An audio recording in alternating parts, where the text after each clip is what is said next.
Yo, yo, yo, 2 weeks in a row? Bruh, we back. It must be getting close to football season.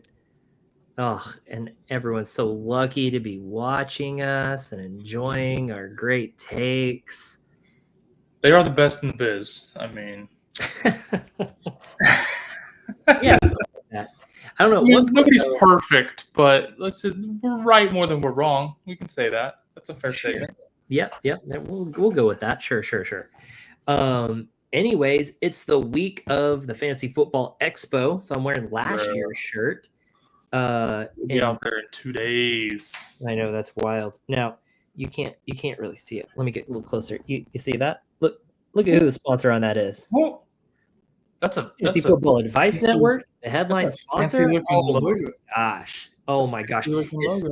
And guess what? That was from last year, but we're the headline sponsor again this year. 2 years in a row, gonna be the headline sponsor. Oh man, we got Grindberg up in here. Let's go, Joe. Yeah. My you guys gonna be joining the team up at the expo. Very excited to be up there. I can't believe it's already time for it though, man.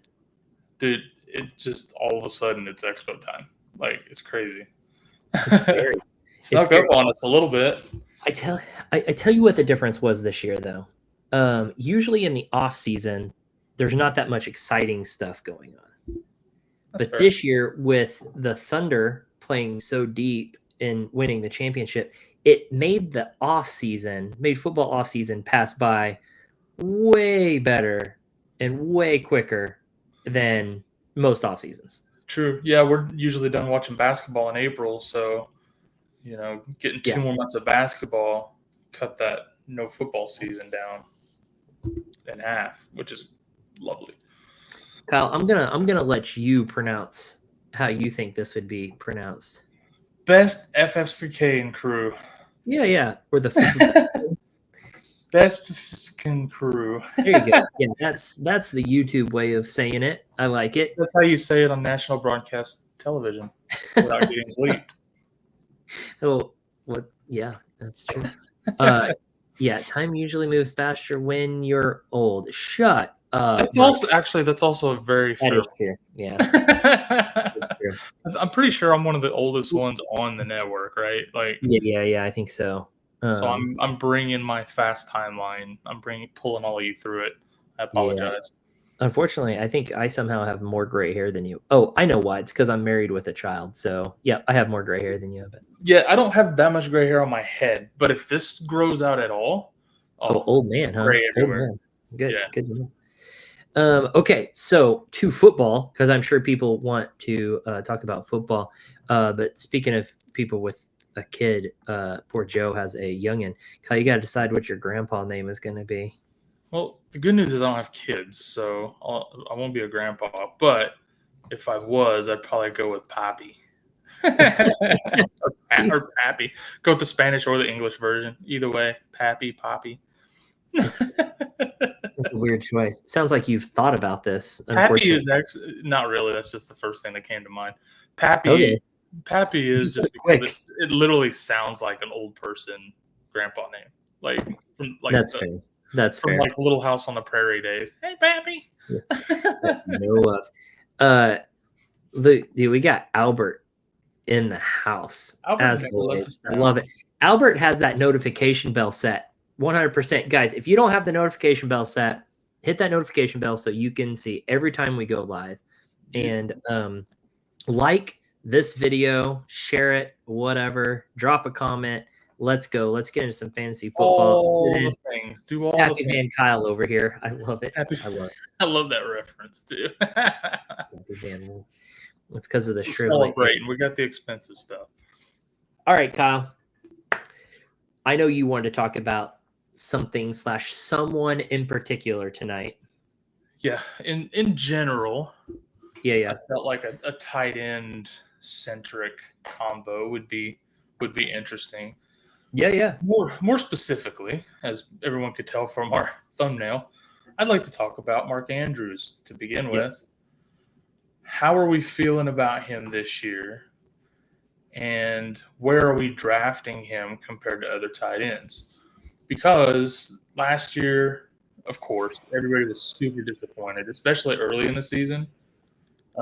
Really when it was at its worst. I think, if I'm not mistaken, he had the most tight end touchdowns last year.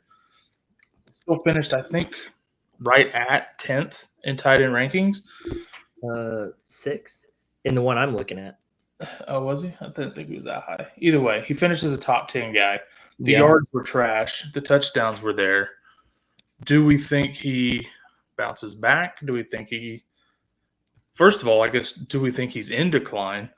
And second of all, if so, do we think he continues to decline, or was it a fluke one-off? Is likely the new guy, or was it just, so here's the thing. This is going to be a difficult situation because obviously I have a theme going behind me, and it's ex-Oklahoma Sooners, right? Obviously, I'm a Sooners fan, so I'm going to try my hardest to keep my bias out of this and my love for Mark Andrews, because I do love me some Mark Andrews, Boomer Sooner. So a couple of thoughts here is that freaking touchdown count is absolutely ridiculous. That's an incredible touchdown count. 11 touchdowns last year. That doesn't seem likely. See what I did there? Likely. But it doesn't seem likely to repeat. That's the highest of his career. And oddly, they all kind of came near the end there. I don't see that repeating. And honestly, like, his yards last year were higher than the year before. So he kind of, both his touchdowns and yardage both went up last year, which is kind of crazy to think because it was a down year, right? But I mean, when he was down last year, he was down. So he came alive second half of the season. He was pretty inconsistent. So another thing to take into consideration is Isaiah Likely did get hurt and is having foot surgery. Now, they said he would be back by week 1, but we know how injuries can be. Injuries can linger. Injuries can mess with you, especially with a foot. What did he have? Did he have a Lance Frank? What's his what was his thing? I can't remember exactly what the injury was, but a foot, he gets stepped on the wrong way, and who knows? I mean, that could be a lingering issue for a lot of the season. So I'm not sure. Do you think Isaiah Likely, let's touch on that first. Do you think Isaiah Likely, aside from just Mark Andrews' ability, age, whatever, do you think Isaiah Likely is a problem for Mark Andrews? I do. And, they've already seen what he can do. And the kid's a beast. Like, he's an amazing tight end. They're going to find ways to get him on the field. I don't think his opportunities are going to go down. The more they see of him, the more they want to see of him. Yeah. And so I really think you're going to start seeing more of a shift. Andrews isn't going to just fall off the face of the earth, but I do think we start to see more of a shift towards Likely over the next couple of years as Andrews does continue. Because I do think, like, he's only 29. He's not that old for a tight end. Yeah. But he's not the athlete that Likely is. Like, I really think we could start seeing them lean that way a lot more. And maybe whenever, and I can't remember when Andrew's contract is up, but maybe they don't renew him because they have Likely. That was my next question, is how does that contract look, with that contract expiring? Do they use him and abuse him? And just because his contract's up, he's older, and just, like I said, run him into the ground, or do they fade him out usage-wise? I think what we saw this last year is his new ceiling for Andrews. Yeah. And I think he has a hard time repeating that. Like you said, when you look at what happened with his touchdowns last year, I mean, he had one in each of the last 6 games, 2 games without a touchdown in the 6 before that. Yep. Like, that's hard to repeat, that kind of consistency with touchdowns. I mean, when you look at one of the best in the game, McBride last year only had 2. it's really hard to count on touchdowns like that. I know Lamar Jackson's always kind of trusted him in that red zone role, but when you've got Likely in there with his height and abilities, and then of course you got the Derrick Henry run game, which they never had before last year either. They didn't have any consistency in their run game at all. Like, I don't know. I don't see him going up. I see him only going down from here as long as he's in Baltimore. Or, yeah. I mean, I don't like touchdown dependency, if you know what I mean. Like, I don't want to lean on someone because they're an end zone target. I want someone like, I like Kelsey, Kittle. They're getting middle of the field. They're catching and running, after the catch. So that's the type of stuff I want, right? I don't want to be like, please get down to the end zone so I can have an opportunity for him to catch a ball, especially like you said, they have Derrick Henry and stuff. That's like, hand it to Marshawn Lynch on the goal line, right? Do the same thing. You hand it to Derrick Henry on the goal line. You don't toss it up to Andrews. So, yeah, I think we saw a bit of an outlier there with his touchdowns. I know back in 2019, he had 10 touchdowns, and then he beat that this year. But he doesn't average that high on touchdowns. So I wouldn't expect it again. And not only last year with the Derrick Henry effect and a more effective run game, but before last year, who did he really have that Lamar Jackson was throwing the ball to?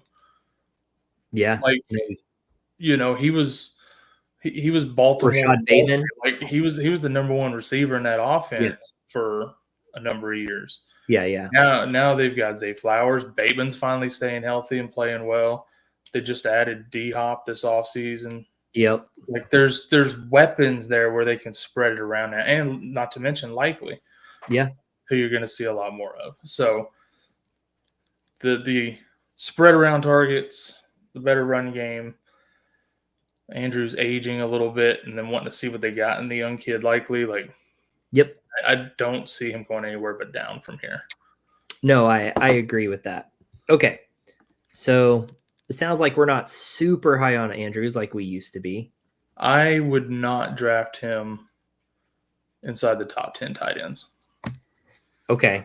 Now, Fantasy Pros Dynasty rankings. So I'm going to switch over to draft because I feel like, okay, so in draft rankings, they have Mark Andrews right now setting at number 9.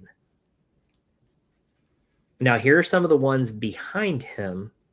And tell me if you would draft any of these guys ahead of him, okay? Okay. Jake Ferguson ahead of Mark Andrews or no? With a healthy Dak coming back, yes, I would. Okay. Tucker Kraft. Definitely. I love Kraft this year. Okay. Dalton Kincaid.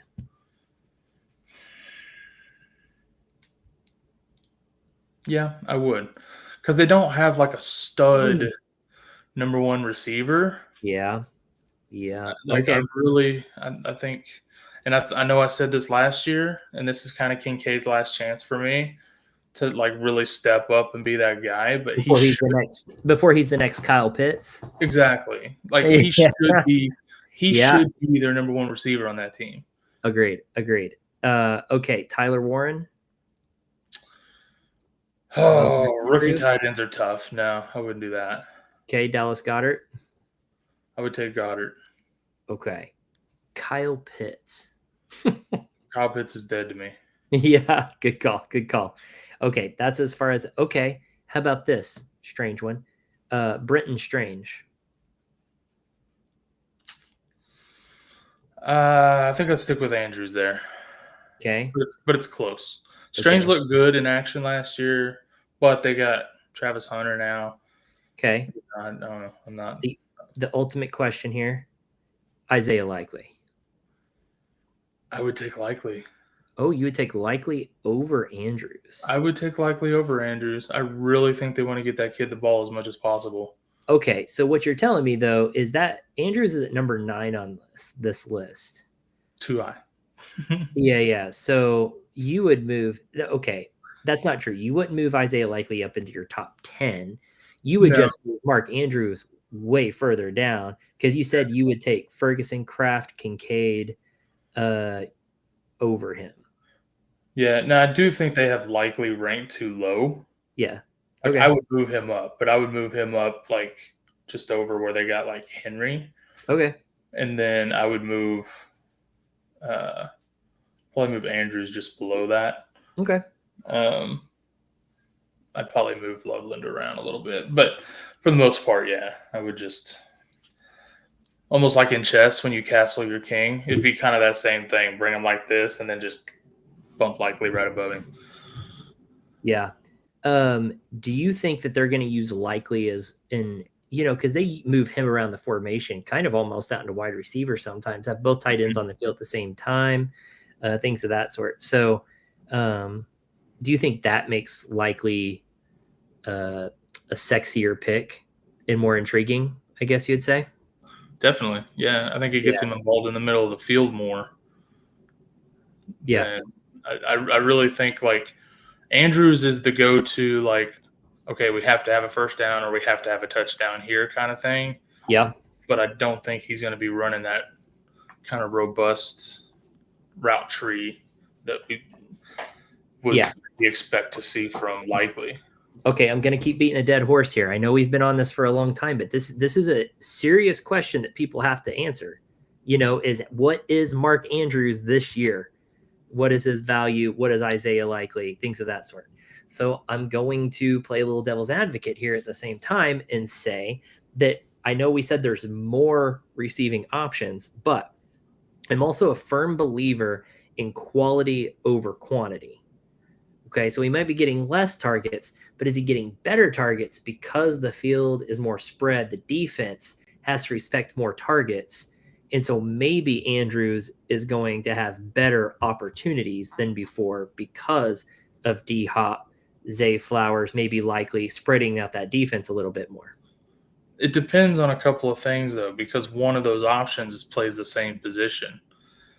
And so it also depends, okay, how many two tight end sets are you going to run that has them both on there that gives them both the opportunity? Yep.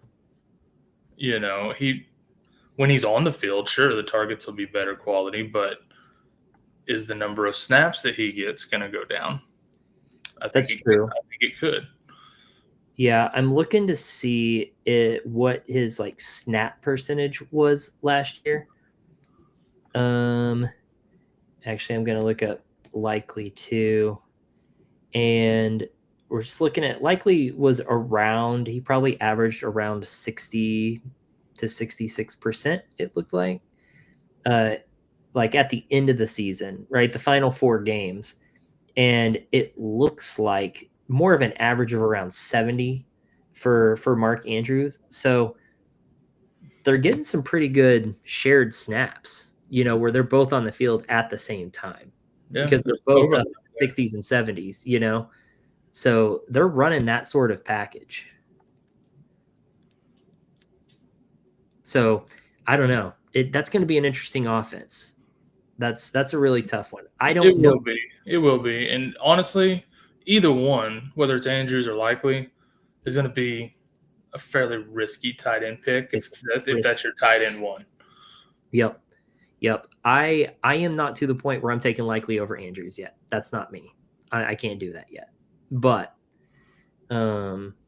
it's very, very close. But it's very close, which makes me turned off of both of them. Right? Yeah, absolutely. That's not a situation I want. No, I won't own either one in any leagues this year. Yep. But if I was drafting one, I would take likely.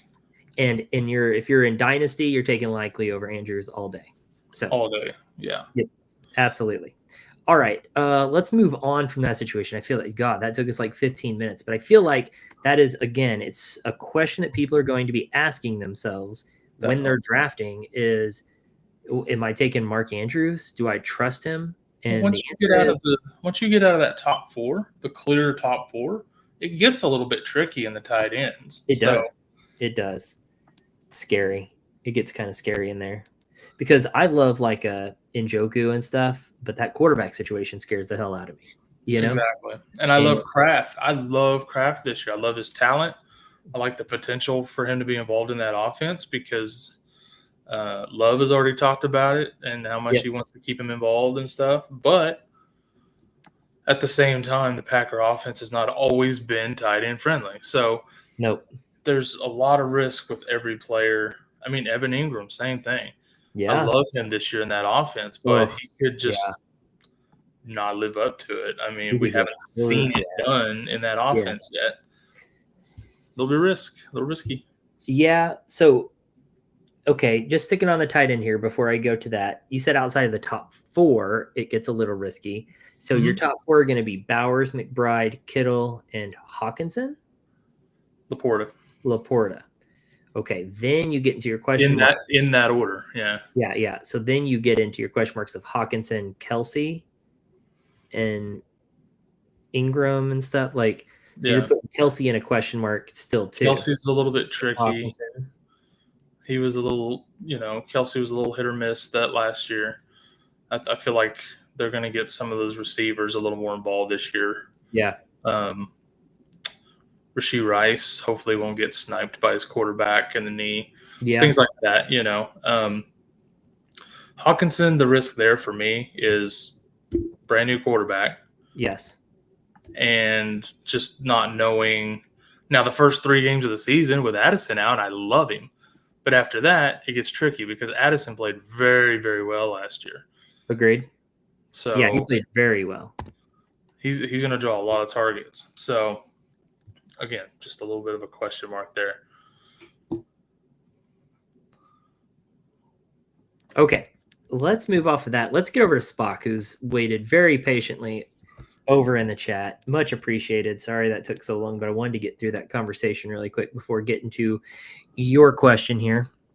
Okay, Gibbs or CMC plus Marvin Harrison Jr. 10-team, super flex. Start 11, PPR, 2 PPR tight end, 6-point touchdown, 3 receiver, 3 flex. Holy crap. Okay, timeout though. And it's a dynasty, he says in the last still. Okay, but timeout. Spock, fantastic way to give us all the info, dude. Oh, this is textbook how to ask a question right here. Like, this is stud level right here. This is fantastic. Spock crushed it with typing it out like this. So, okay, now we can get into it. I just had to pat him on the back for that one. Okay, so you can see this. This is Dynasty, strongest contender on Dynasty Daddy. All right. So, what is the question, though? We got all that information. Gibbs or CMC and Marvin Harrison. He's very running back rich in a league that starts 3 receivers. Yeah. 3 flex. So the 3 flex is where those running backs come in handy. I would love to be a little bit richer at receiver, starting 3. Mm-hmm. But with that group of group of running backs with 3 flexes, like, that's sick. Now, I would maybe work on my tight ends in a 2 PPR tight end league. But I think for this particular question, I'm sticking with Gibbs. I disagree. And I love Marvin Harrison, but trading for CMC in a dynasty feels like a trap. Yeah, but you're trading a youth for an old and a youth. But with a league like this, if you're a contender and you're in a league that has the 3 wide receiver and 3 flex, I guess there's no running back. The 3 flex includes running back. Yeah, usually flexes do. No, I mean, like, there's no just set running back positions. Well, you start 11. I'm sure there's like the standard 2 running back. So that's what I'm saying. But you're getting 2-for-1 starters with that many in your lineup. I feel like you have to take that in your contender, because if you're all in. Like, looking at this roster, he can still win this year without giving up that long-term asset in Gibbs. Like, you know me, I love receivers, but looking at how this league is scored, if I'm going to trade Gibbs. Oof. Give me a tight end upgrade over Kelsey. who's aging out rapidly. Ugh. But if the guy's wanting to get rid of CMC, what's he got at tight end? Get CMC and a tight end upgrade for Gibbs. Yeah, or do like a Gibbs Kelsey for CMC, Marvin Harrison Jr. and another tight end or something. Yeah, but this particular deal I would not do personally. It's tough just looking at it like this because I could see there's potential. You still got value in trade with Marvin Harrison Jr., another young guy in Dynasty there, right? So you're not really losing much when it comes to like trade power, but you're gaining extra pieces with that deep of a starting roster, and with the way injuries are. Holy crap! But your other running backs are all pretty old. I love that I'm looking at it though. Your other running backs are old. Like I love Marvin Harrison in Dynasty, but to me, he's not a top 10 Dynasty asset. Gibbs is a top 5 Dynasty asset. Yeah, no, that's a good point. But also now I forgot. I was looking at his other Saquon, Aaron Jones stuff. These are aging fellas, and JT doesn't stay super healthy all the time. So I would do this with Saquon. That's pretty risky. I would do this with Saquon before I do it with Gibbs. But I wouldn't do that either because you want Saquon and Gibbs this year playing. Oh, that would be incredible. Yeah. No, I think this is a real contender. I think you're right. Sutton's way undervalued. Adams is going to be good. I think Ridley's way undervalued too. I agree. Ridley way undervalued. I like this. Yeah, I don't think I'm adding another old running back to that running back room right there. I think that's my turnoff, my biggest turnoff. Like your whole team is built around Gibbs as your young stud cornerstone player here. Yeah. You don't want to trade that just to chase a ring this 1 year. I agree. Yeah, if you're a contender, I'm sticking with that. Okay. I've convinced myself and you've convinced me. I'm convinced. I am not doing that deal. But I think you could be worked to get you something. I think to get there, like I said, if you get a tight end upgrade somewhere in there, a little bit of youth at tight end, I'd be curious. Either one of the, like, if I'm trading Gibbs, I want McBride or I want Bowers in a deal. Yeah. I also, I like that you have Lamar Kyler. I think Kyler's very underrated as well. Mm-hmm. People are stupid about Kyler. They do with Kyler the same thing they did with Baker Mayfield. Just write him off, talk crap. It's Twitter talk. It's stupid stuff. The dude produces in fantasy. He just does. He's a fantasy player. And I want him on my team. I think he'll be better this year than he was last year. The dude's good. Like getting some time with Marvin Harrison this year. Like, yeah, I think people are really stupid about Kyler. And I get it, man. Maybe I have a little bit of bias or whatever, but no, because we said the same thing about Baker Mayfield, and now we get to say, I told you so. Yep. So now he's a top 10 fantasy quarterback, which is hilarious. No one wanted anything to do with him, talking crap, and now all of a sudden he's getting drafted as a top 10 quarterback. So that's fun. I love it. Awesome. My favorite.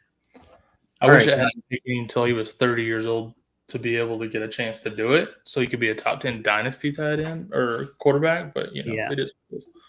We do what we can. Since we keep both saying tight end so much when we talk about tight ends, let's bring out the wheel of tight ends. Tight end doom. No. Now, if you've never watched us before, Kyle and I are big fans of tight ends. Giggity. Yep. No, but seriously, Kyle and I, we'll flex tight ends. We'll draft them later because tight ends late in a draft can sometimes have more starting value in like a flex than whatever wide receivers or running backs are on the board. I'm all about some tight end. And I don't know. I think this might be my first year to actually play a tight end premium league. So I don't even play in tight end premium leagues. And I still just love a tight end. So they're good end zone targets. They they hold a lot of value, hidden value in there, right? So, well, for me, and I've always been a proponent of, ever since the only two good tight ends were Gronk and Jimmy Graham when he was still in New Orleans, I've always been a proponent of, you want to make sure you have an elite tight end because it gives you an advantage at a position where the drop off is massive after the top tier. yep. And it's generally not as deep a position as other positions. So to me, that's advantage at a position that's very important that you can exploit. For sure. But also for anybody watching that is a subscriber to the network, my jersey league this year is a tight end premium league. We're playing for a Jake Ferguson jersey. Yeah, Jake Fergie. You should definitely be in my league. It's gonna be fun. So if you're watching right now, drop in the comments. Do you or would you start a tight end in your flex? Is that something you've done? It's where you're starting 2 tight ends in a week. That's something you've done? Because I've done it multiple times. I've done it so much. Yeah. Proud supporter of tight ends. That's just me. But again, it's because even late in a draft, again, you can find value in a tight end that's more valuable than whatever's left on the board. Like at that point, and it's a good defensive move because the more tight ends that are taken, I mean, that cliff is really steep, so if you're taking, it's a good defensive move. It's like, well, that's just because other people will sit on a tight end. They'll wait because they know people will get their one tight end and then not draft another. Mm-hmm. No, man, give me a second and a third, and then you're screwed. Now you're starting down there with the number 15 tight end. Well, we talked about this a little bit before, but like when you look at how the tight ends finished last year, the top 4 were so far, even the top 3. You look at Kittle, because Laporta started a little slow, so he didn't finish quite as high as he probably would have. Yeah. Like when you look at Kittle, McBride, and Bowers, they finished so much further ahead of 4 and 5. Like it was multiple points per game higher. Like that's a huge advantage. No, I agree. All right, Kyle, hush up. Stop talking so we can spin the wheel of tight ends. I don't know why. I just feel like I have to say it that way. I don't. Is that right? You. Okay. All right. I'm going for it. How about a laugh track? Okay. Anyways. All right. Ready? It should be more like, it's time for the wheel of tight ends. All right. Here we go.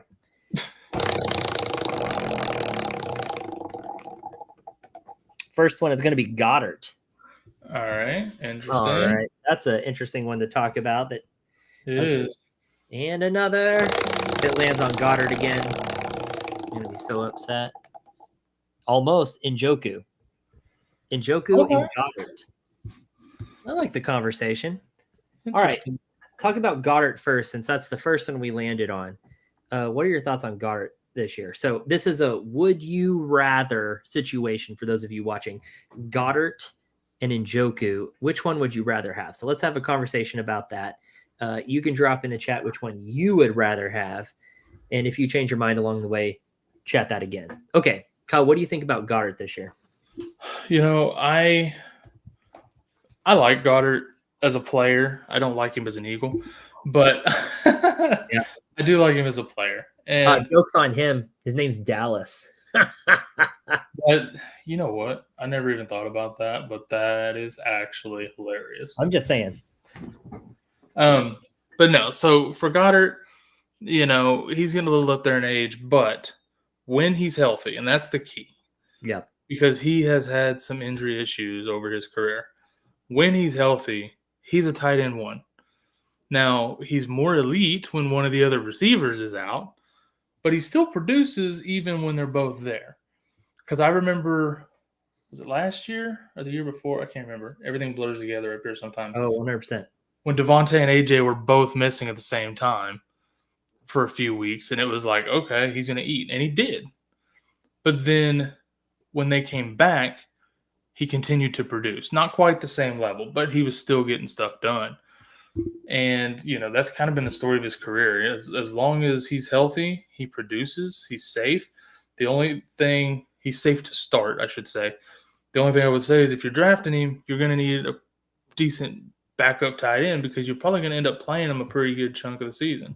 This dude misses a lot of time, dude. He does. Goddard gets hurt a lot. He misses a lot of games. So 17-game season last year, he only played 10, 14 the year before, 12, 15, 11, 15. All the way back in 2018, he played all 16 games. Oh.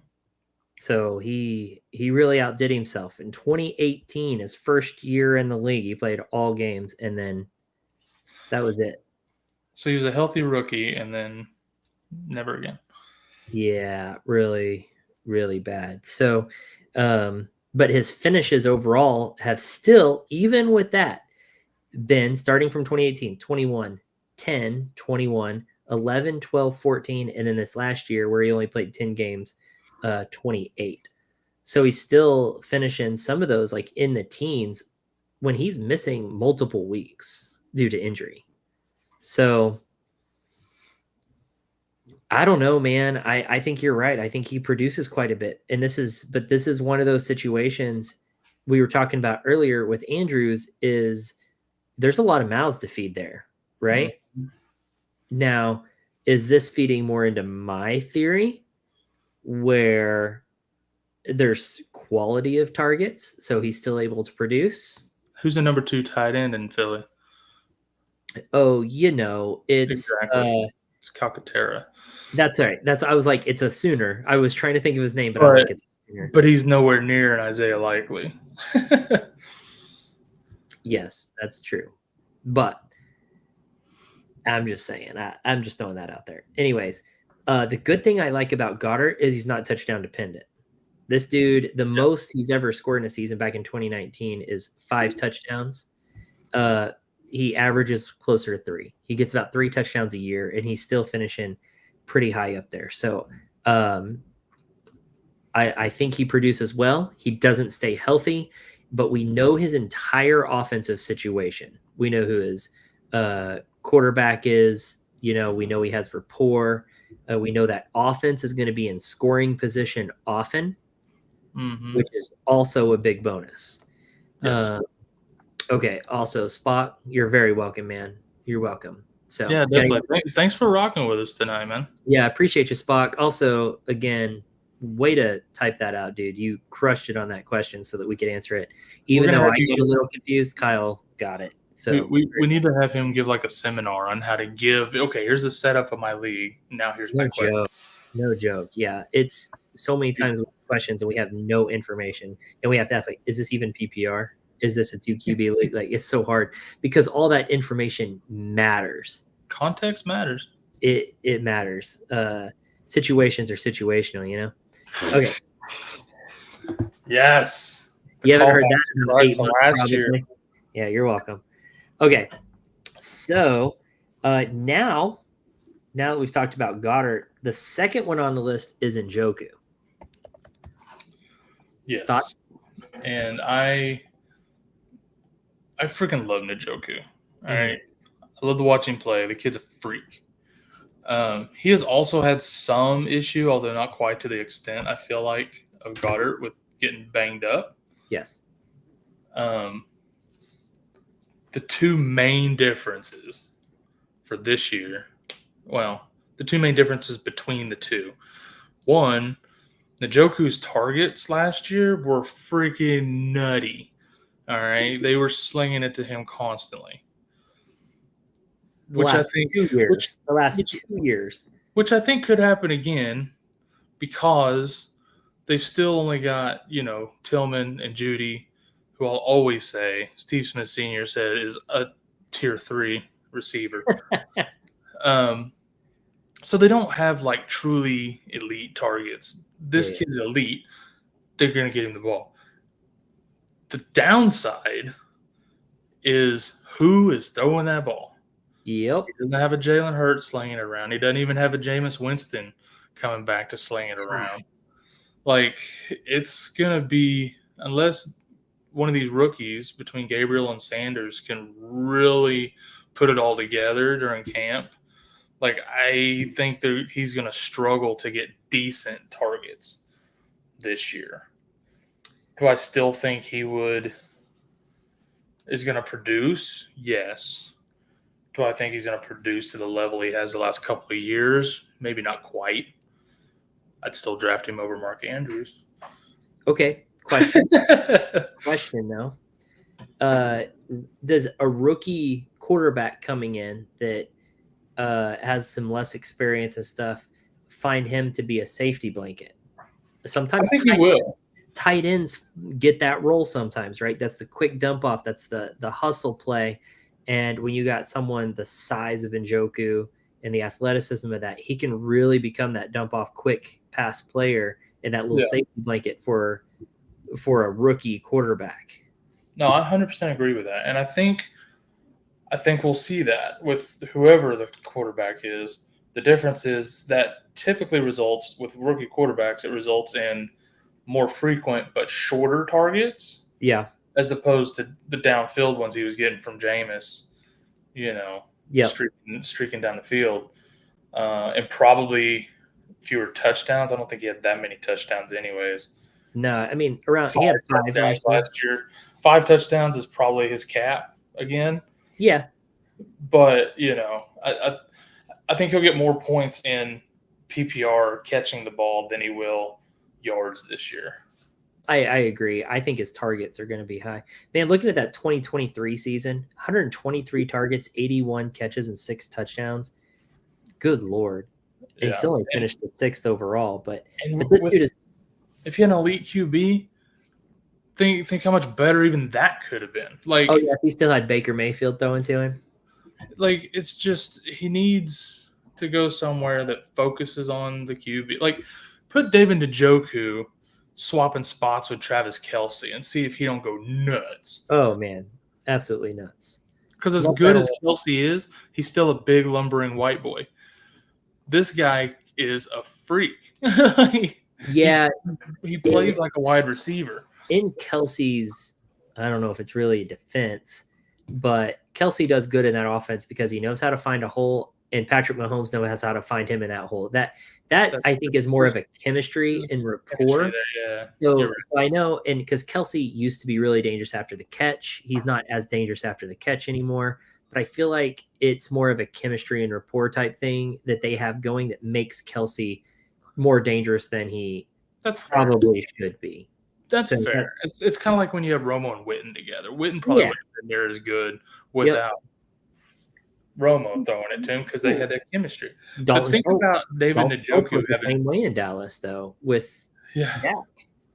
Yeah. Like, imagine though David Njoku with that kind of chemistry with a decent QB. Oh man, he'd be the tight end 1 overall. Like, crushing. So yeah, I love David Njoku.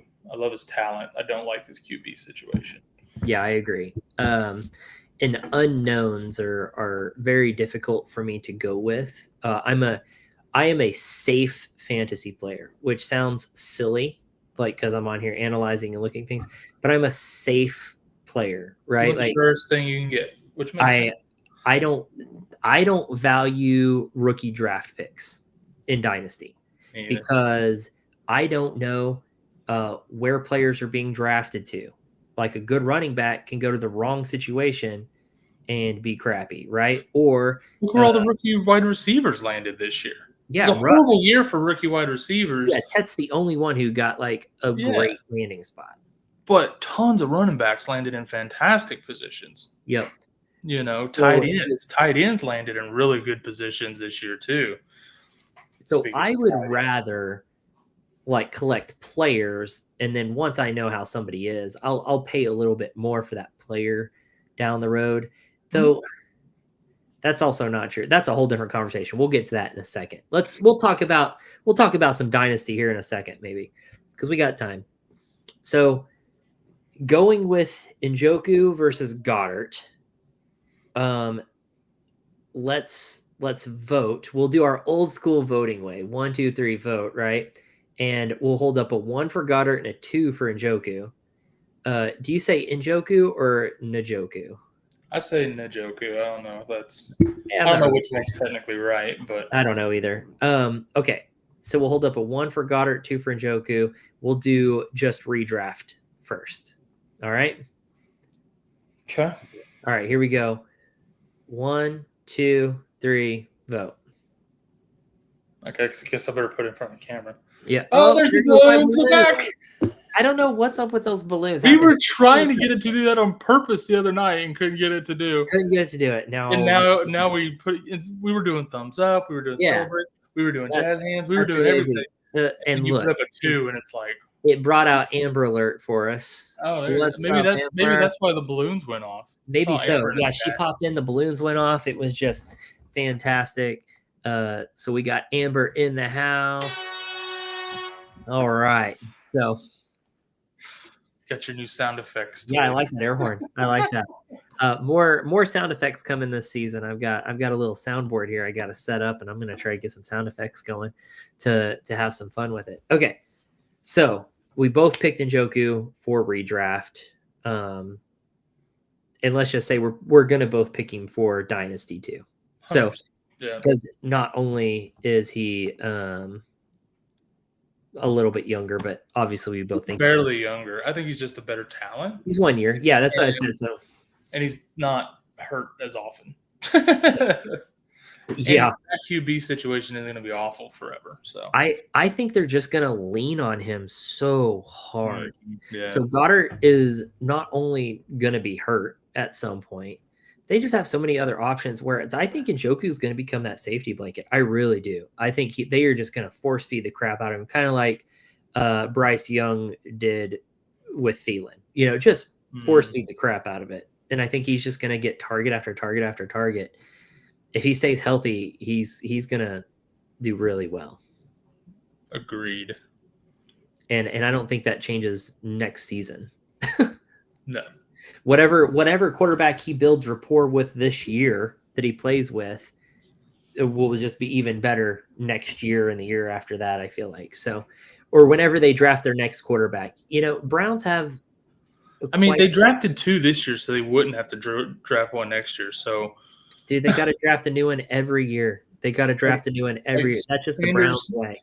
Play Sanders this year, play Gabriel next year, then draft another one.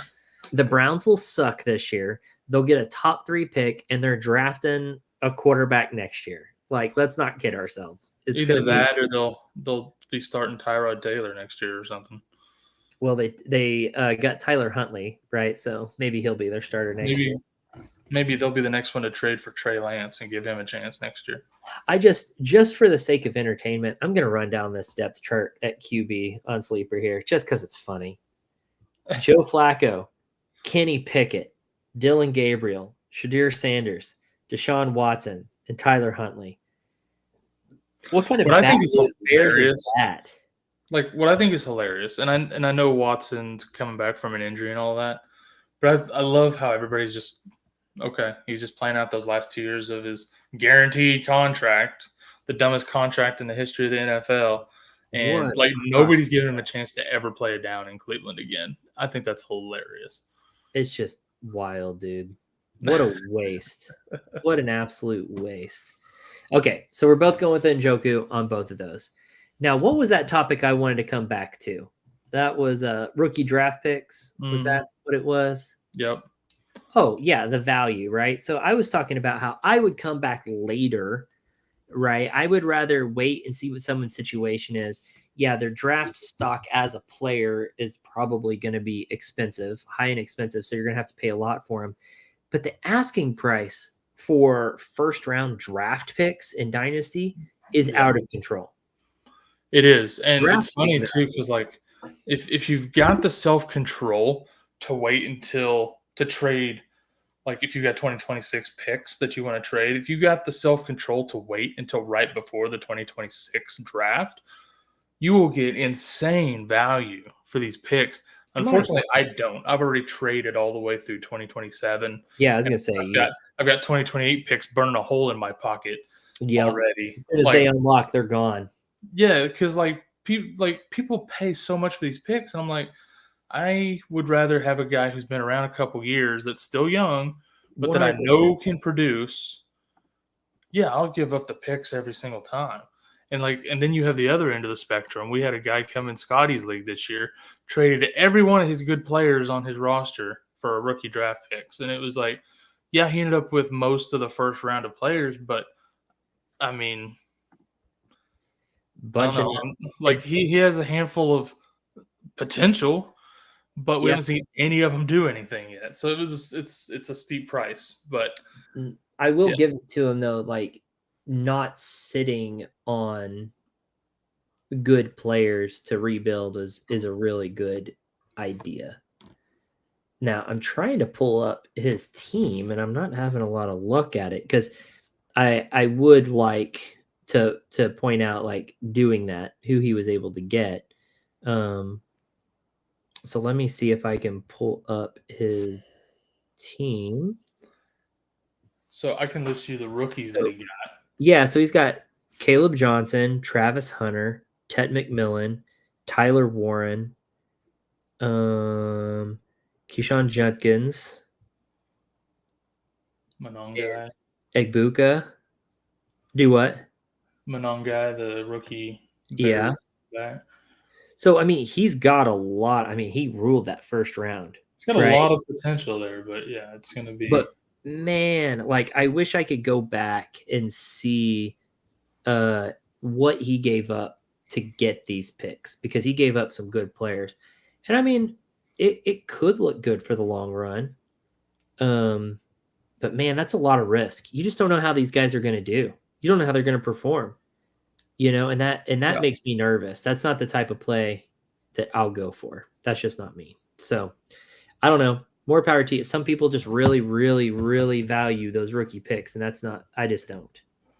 Yeah, and you know, like I have traded all of my rookie picks in that very league, and like I'm starting Lamb, Jettas, and St. Brown on the same team together. Like I would rather do something like that where you're a contender every year, but also like they're young and gonna last a while.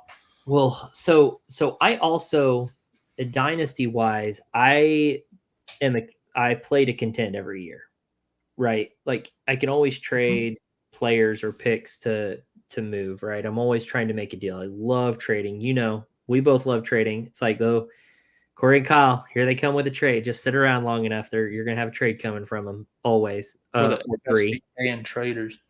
Yeah, we love trading. So always looking to make a move. So I'm always looking to contend. So I'm not looking to like build a whole team of rookies to last me the next. I'm looking 1 to 2 years ahead. How am I going to win this year, next year, you know, sort of thing. And so, you know, CMC goes down on me. I'm not looking to trading. I'm like, well, I'll contend next year. You know, I'm like, for the value I'm going to get back out of him. So it's a little bit stupid, but it's literally never gotten me in trouble. So I think some people look for that youth a little too much. Yeah. And typically teams that are looking for that youth in a dynasty, sometimes it seems to me that those teams kind of linger in the middle of the league. Yeah. They're never really contending, but they're not finishing at the bottom. But they got youth. Yeah. It's like, but are you winning? Well, and that's the way, like when I approach building my roster, using the picks and the players I got and the types of players that I take, like I'm not looking for super old guys because I don't want people to just age out and I can't get anything out of them. Yeah. But I honestly, most of the time, I don't give a crap about rookies either because it's like I want guys that are young enough that I can keep a while, but are going to keep me a perennial contender. Yeah. But this is why you invest heavily in wide receiver and tight end and not at running back. Exactly. Because running backs have a less shelf life, right? Mm-hmm. Wide receivers, tight ends have a longer shelf life. So that's a smart strategy as well. Now, in saying that, and I know in 3 dynasties, I got McBride and Lamb in all 3 of them. I got St. Brown in 2 of them. Yeah, I mean, you're consistent. I'll give you that. But in fairness, running backs are also starting to have a longer shelf life because everybody's splitting. Everyone's splitting time. So I was having this conversation at work the other day with my coworker, and he was asking me about like, hey, who's the number 1 player this year? Who you got number 1 overall stuff? We got into some conversations, and next thing you know, 30 minutes went by talking fantasy football out in the hallway. So, I was telling him about these running backs, and it was just like, yeah, they're prolonging their careers. Usually a running back in the past got to 26 years old and they were done. That was their career. With a few outliers, you had Frank Gore, Adrian Peterson, some of these guys that went longer their career, and everyone was writing off Derrick Henry 4 years ago, and now he's stronger than he was then. He's going just as good or better than he was then. Like, the dude's an alien. I don't know. He's not human. Yeah, he's not human. So that doesn't count. So I don't know. They're just prolonging these. And also at the same time, they can do that because the talent pool of these rookies can come in and immediately contribute to a team, which used to, they couldn't do that. But now you're getting wide receivers, running backs, even tight ends are coming in as rookies. We're used to, it took 4 years for a tight end to kind of acclimate and become relevant in the NFL. Now rookies are relevant in the NFL at tight end. Used to kind of only be QBs. And that's because they were thrown in on the worst team that needed a quarterback, and they got thrown in the mix there, and trial by fire, sort of thing. Yeah. But now it's all positions. And so the player pools become deeper. And like I said, it's really elongating those careers, I feel like. So the league's going to get really saturated in talent. Yeah, and it makes the guys like, Saquon, Bijan much more rare. Yeah. But like the number one running back in fantasy last year was in a 50-50 time split with David Montgomery. Like, so yeah, running back position's gotten very strange. It's very strange. And honestly, like when you look at Bijan, that team has the luxury, if they wanted to have a split backfield with Algier, because Algier is fantastic. They have the luxury if they want it, if they wanted to do it, and they might start moving to that. They might just be like, But if Algier went to another team, Algier could possibly be very relevant. Well, that's why I never understood the Bijan draft pick by them anyways. They had so many other needs to take him when they had Algier. I thought that was weird, but I agree. I digress. Algier can be a starter on so many other teams. Like Dallas. Millie coming in at the last second. Millie, bruh, missed you. Appreciate you popping in here. We'll be here every week now. Every week. I don't think I have a Tuesday that I'm going to miss from here on out.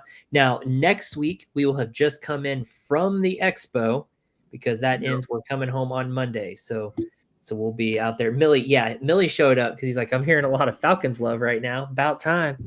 We didn't say it was love. We thought the draft pick was stupid. What are you talking about? We literally said drafting Bijan is stupid. And Millie's like, ew. maybe to a Falcons fan, that is love. I don't know. Maybe. They messed up with Kyle Pitts. They took Bijan when they didn't really need him.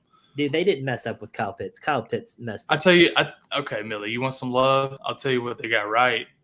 Michael Penix Jr. Dude, I like the Michael Penix pick. I think he's going to do very, very well there. Yeah, when people started bashing on that pick, and I was like, that seems pretty smart. That's really smart. I thought it was brilliant. Because now they didn't have to waste another top pick for a top QB. I don't know. To me, that was thinking ahead there. Man. I tell you who didn't like it, Kirk Cousins. Yeah. Well, Kirk Cousins now being out, I mean, it proved their need to go do what they did. It was smart. It was really smart. And now they've got Penix, and they didn't have to waste a top pick on him. Like, brilliant. Yeah, if Pitts flunks this year, then we missed on that dude. Yeah, but like, of course, Millie's going to give him more chances than anybody else, just like I did with Dak before. But he's got Penix coming in, so you kind of got to give him like, was it the quarterback situations? I don't know. It could be offensive coordinator, could be quarterback, could be a combination of both, could be just situation. Drake London's going to go ham this year with Penix in the backfield. So yeah, I agree with that. But Pitts, I feel like Pitts was the right pick. He just failed them. So, well, I mean, Pitts and Penix are golfing together now, so it could be. Hey, could be a hey, nice little connection there. you slapping balls together. You got a connection. Hit the balls with the shaft, the big end. All right, we should end the show on that one. Make sure and follow through. Turn your hips. You know, all always stuff. follow through. That's enough, Kyle. That's enough. Don't get into the whole thrust thing. All right, that's gonna do it for us. I know that was tight end heavy tonight, but that's an important topic that we should cover. It is. Tight ends can be tricky, man. They're so important. I think people undervalue the tight end. 100%. So it's a throwaway position for most people. It is. It's annoying, but it is. So it's better for us though in our drafts that other people just throw it away. Anyways, all right, guys, that's going to do it for us tonight. We head to the expo Thursday. We'll come back Monday. Yeah, Millie, we're on Tuesday nights. Tuesday nights, we are at 9 p.m. At the moment. I'm guessing Central we'll probably keep it at 9 p.m. Central Time. Yeah, because we did get some feedback that used to, and we did it 10 p.m. It was just a little late for some people. So we're probably going to move it to 9 p.m. Central Time, 10 Eastern. So yeah, 11 Eastern was a little bit late for some of them. You East Coast peoples. You old farts out there on the East Coast. So yeah, we'll be there. Yeah, and Millie, it could be that he sucks. That's also probably more likely, but yeah, that he FFCK sucks for sure. See what I did there? I did the full circle thing in the episode. It's more likely. See? I see what you did there. If you don't get that reference, go back and watch the episode. All right, like this video, subscribe to the channel, guys. We will see you next week. Thanks for joining us, and see you next time. See ya.